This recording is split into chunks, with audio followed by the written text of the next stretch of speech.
thing about this. Until recently, I saw a stat that 40% of all marriages begin with an office romance. Is that over? Is it done?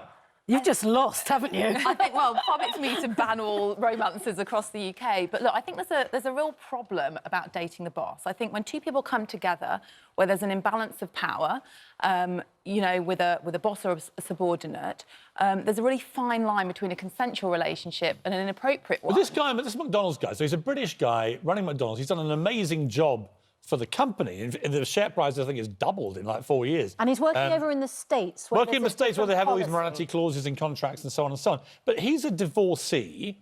We don't know the full story, so you know, we can't make too many presumptions here.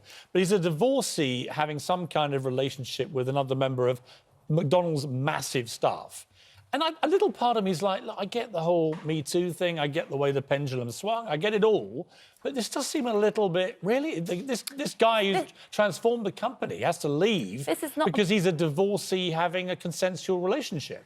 But I think this is not about morality, whether he's married or not married, whether it's consensual. It's about power.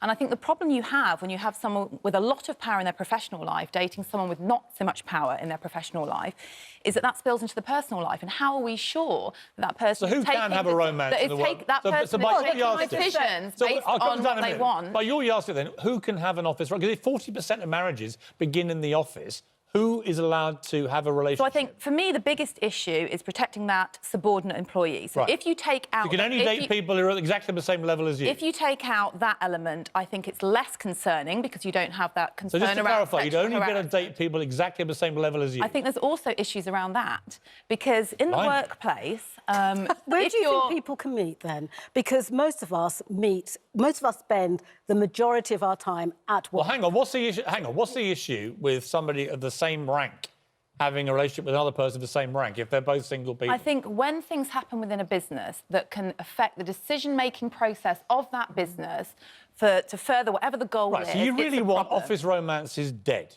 gone? I think that there should be guidelines around office romances. Well, tell me one that would be acceptable to you under your rules. So far from it, you can't legislate against love. Give me one example. However, Give me one example of an office romance you'd be comfortable with. I think if people were in different teams, so the decision-making process is not effective... And what if somebody in the other team then becomes the boss later on? Then I think there needs to be full disclosure, but I don't think people should be in a relationship working in a more senior and more junior direct report. So when I run a show in America, CNN, 3 members of my team married other members. But were they the bosses? Of CNN or staff. were they on the same page? Well, I think there was a slight imbalance between some of them in terms of their hierarchy, but my point being that the office historically has always been a sort of a place you meet your partners. Which is where you met your husband. Not in the office, but at work. So if we'd gone by your rules, I'd now be some unhappy spinster, probably, because most of the people... You wouldn't be, Diane. But I would be, because unless I had started going down the online route, which we can talk about that as well, but unless I went down that route, I wouldn't have any romance, because I don't go out... I'm not a socialite. Was he your boss? He wasn't my boss, but let me just also say, a girlfriend of mine, who's the same age as me, her dad, her father, was the boss. Her mother was a junior employee. They married. They've spent 30, 40-odd years... Actually, more than that, because I can't do the sums. But, you know, a lifetime together. Happily married. Absolutely happily married. Diane-Louise, let me just ask you this, as devil's advocate. What about the awkwardness for other employees? If the boss is having a relationship with somebody who's lower down, other people might feel that individual is getting special perks, special promotion, special treatment. How would you rule that out? I think that's going into the area of is it nepotism? You know, when you have... Or favouritism, yeah. I mean, that's part of the workplace. At the moment, a friend of mine, her dad owns the company. She works for him. I promised you, it's the opposite of favouritism. Yeah. So it's... But the perception of favouritism, even if both people are incredibly professional, the perception of favouritism... But you make friends at work, don't you? Exactly, arguing the other side. What if your best friend's the boss and you're not actually in a relationship with them? How can you legislate against how people get on and what level of friendship they have in the workplace?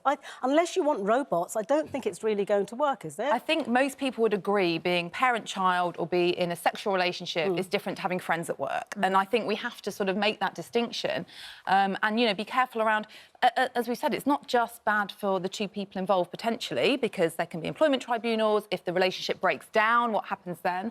Colleagues can feel awkward and it can be bad for business if productivity is Someone decaying. just asked this question, Miss Carlton, her name is. So if Susanna Reid seduced Piers Morgan, would GMB sack him?